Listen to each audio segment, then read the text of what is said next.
candidate forum is for County Commission District number 5, Jim Howell and Richard Young.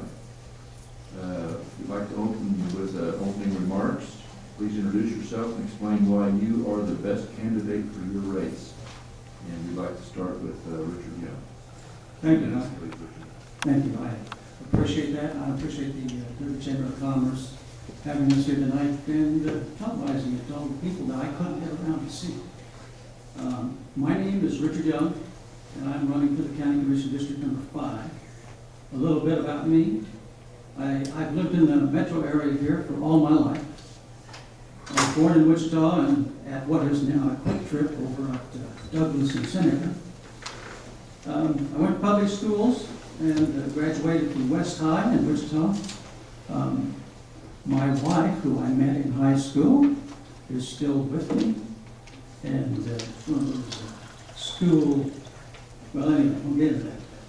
I'm retired now basically from my 8 to 5 job. I write books for Amazon and Barnes & Noble. I publish the books that I write. I run a business, advertising on Google AdWords. I have over 10 years experience in local government. 3 years as vice chair on the Rose Hill Planning Commission, 4 years as city council member, and 4 years as mayor. During that time, I've actively worked on budgeting and revenue 8 times without running into deficit even once. I know, I was thinking about it today, and there's a lot of people talking about a lot of things here tonight. And I am basically sick and tired of the constant negative commercials on TV. I know I am. We're now at the end of the election cycle, and many candidates are trying to scare you into thinking their opponent is the most despicable person that ever lived. Now, we all want to vote for the best person to fill the job. But we have to sift through all the allegations and spin and commercials and mailings. As an advertiser and businessman, I'm going to pull back the campaign curtain a little bit and tell you some of the reasons. Your 2 minutes are up, sir. Sorry, I didn't see that. Thank you. Next, Jim Howell. 2 minutes, Jim. Thank you, Les. Thank you to the audience for being here tonight. It's a pleasure to be in Derby at the forum tonight. About myself, my name is Jim Howell. I have a family. My wife, Leah, is with me tonight. I have about 5 children. We live in the north edge of Derby. I have a couple of bachelor's degrees that are related to Sedgwick County Commission, related to technology and management. I have military experience. I am an Air Force veteran, served 5 years. Right now I work at Cessna Aircraft. I have been in the aviation community since I came back from the Air Force, 23 years altogether. I'm a lifelong Kansan.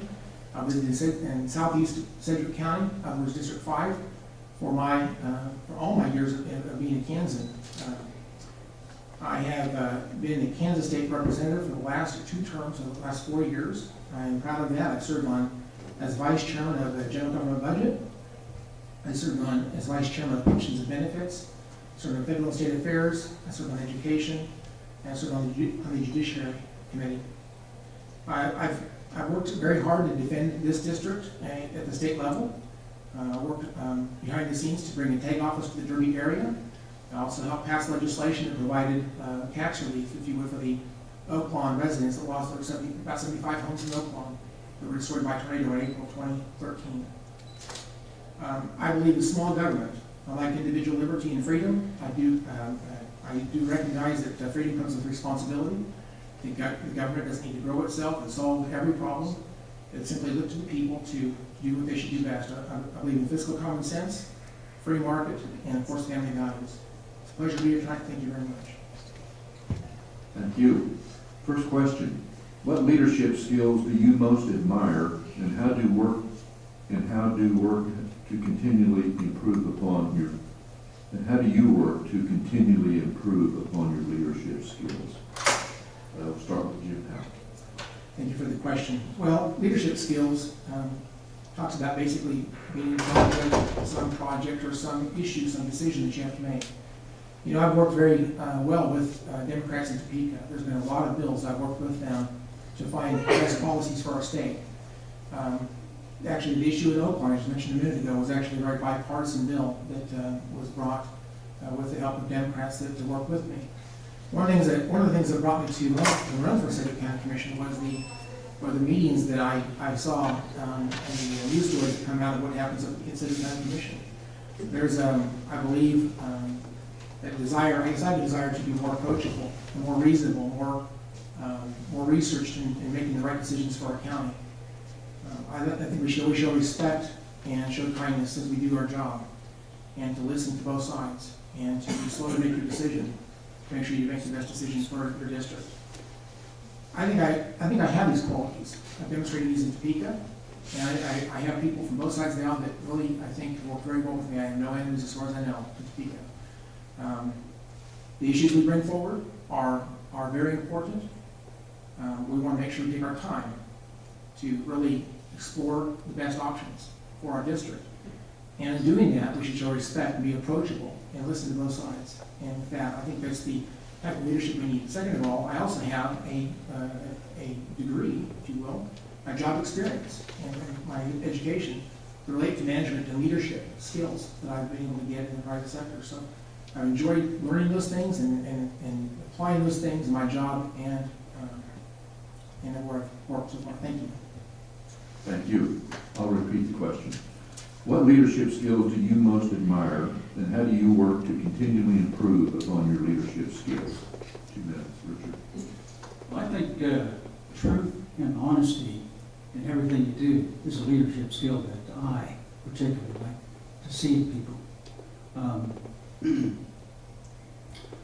I know that when I was mayor, I had to sort of keep the council together and focus on the problems that we faced. And there were many of them over 4 years, especially in a small town.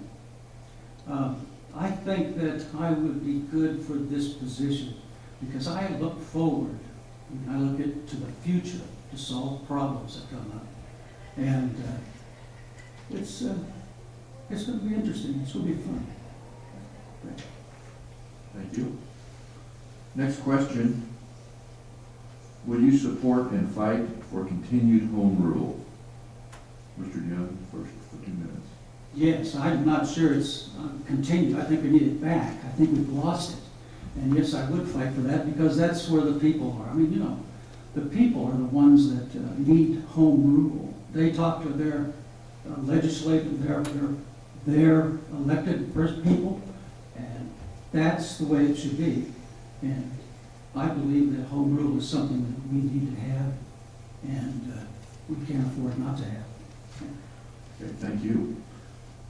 Jim Howell, will you support and fight for continued home rule? 2 minutes.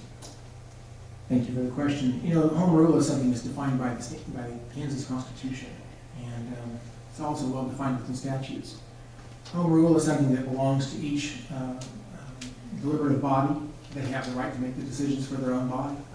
They're the ones that know their constituents the very best. They're the ones that understand the details behind the issues that they have to make decisions over. It is only right that they would have the right to make the decisions, that they have the authority to do that. Now, having said that, there are some issues that are constitutional that cities cannot violate, and counties cannot violate. And some of those issues have come up in the past. And so when someone wants to violate, for example, the First Amendment or the Second Amendment or any other rights that we enjoy under the Constitution, and those are not things that you can necessarily change under home rule. Those are constitutional. Or if there's a state law that speaks to the issue, and that is something, as long as it's uniform statewide policy, that is something that the state is taking a position on, and those are things that we should follow under and accept. So there are certain things that certainly follow under the purview and the authority of each government entity, but not necessarily every issue. These things are defined by the laws and the documents that already spoke of. Thank you. Thank you. Next question. What are your top 2 priorities once you have been elected? Jim Howell. Thank you. Well, I'm not pretending to know everything there is to know about Sedgwick County Commission. I have a lot to learn. It's a very complex body of numbers of things that they provide to the community. There's a great complexity, lots of employees. There's a tremendous amount of infrastructure to take care of. So I have to spend a little bit of time taking, I guess, to understand and research the details behind the infrastructure and all the intricacies of running the county. There's going to be a learning curve there. I look to some of the other county commissioners to help me understand some of those details. So really, it's really just becoming detailed into the budget, into the core functions of what Sedgwick County is supposed to do. I have studied the core functions of the county, but to the extent I'll be on the inside, I guess I'll see another level of that. That's the most important thing, I guess, is to sit back and to learn, first of all. And second of all, obviously, in this race, it's been one of the issues that's been one of our focuses. Has to do with Judge Riddle Boys Ranch. And I've been an advocate for Judge Riddle Boys Ranch. I have worked in the state level to provide solutions for JRBR. And the county made a choice last July to close Judge Riddle Boys Ranch. I think it was a mistake. And so one of my goals would be to reopen JRBR, or at least that facility or someplace that can handle those kids, our own juvenile offender children from Sedgwick County, to take care of that problem in a way that actually reduces crime and saves money the way it has been for 53 years. So I'd like to go back to that. Thank you very much. Thank you. What are your two top priorities once you have been elected? Richard Young? Well, one of them sure isn't reopening the JRBR. I've written that down here. I look at Sedgwick County and see an economy that is in decline, and no one's there to stop its decline. And we cannot allow that to continue. A couple of things that I've came up with is I would champion for the county is to make available 200 microloans for entrepreneurs every year to fund their business dreams. This would be done if we do not spend any money on the JRBR. Just like 200 new businesses with the JRBR. Also, I would work with the WSU Innovation Campus to provide science to students and schools and excel in the next generation of classes and jobs. This must evolve and change as new jobs are created. Thank you. Thank you. Okay, now it's time for closing remarks. 2 minutes, and we'll be giving you Jim Howell. Thank you. First, I'd like to say thank you to the Derby Chamber of Commerce, AT&T, and the Derby Informer for hosting this event tonight. I want to thank you, the people, for coming out and listening to the candidates. This is a very important election. This election, I believe, it's about values and about ideology. I don't think we need to grow the government. I think the government needs to live within its means. My opponent continues to talk about $20 million that the state owes to the county. And that is his plan, is to get that back, to grow the government, and to take care of problems for people that otherwise should take care of themselves. That's not going to happen. Growing the government and planning to spend money we don't have is not a plan that will work. And frankly, it's an agenda I disagree with. I think growing the government has been a mistake. Our government has grown exponentially in my lifetime. Our budgets have grown. The number of employees that we have has grown. The number of things we take on as responsibilities has grown. The government has done more and more and more, and to do that, they've taken more out of the economy. One of the principles I believe is the right to own property. And to the government that takes more than they should, that's violating that principle. Another principle is private property rights. People need to have the right to control their own property. And again, this is one of those things I think has been challenged in the existing county commission leadership. The reality is we need to return back to core functions. We need to do a better job managing what we have. Focus on our district. I plan on fighting for Derby as I have as a state legislator, and fight for my district overall. I'm approachable, I'm professional, I'm respectful. I care very deeply about this part of our county. I've lived here my entire life, and I think we can do better. So I just ask for your vote on November the 4th. I urge your vote. Thank you very much. Thank you. Closing remarks, Richard Young, for 2 minutes. Well, as you probably know, the county and the city all their whole function is to deliver services to the citizens of the county and the cities. I think that they're doing pretty good, considering they are running about 10% below budget because of the revenue sharing that's no longer coming from the state. Now, this is a problem that the county's projected budget, they're pretty flat. They're not going to raise taxes, but they're not going to increase the number of jobs and services that are given to the citizens. So I think that there's got to be another way to make things work. And my micro jobs, micro loans to entrepreneurs is a great way to get things started. We need to get things really moving again. And just right now, they're pretty well stalled. And I appreciate your meeting here, and I ask for your vote on November the 4th or before, since I've already voted by mail. Thank you. Thank you. Thank both of you very much.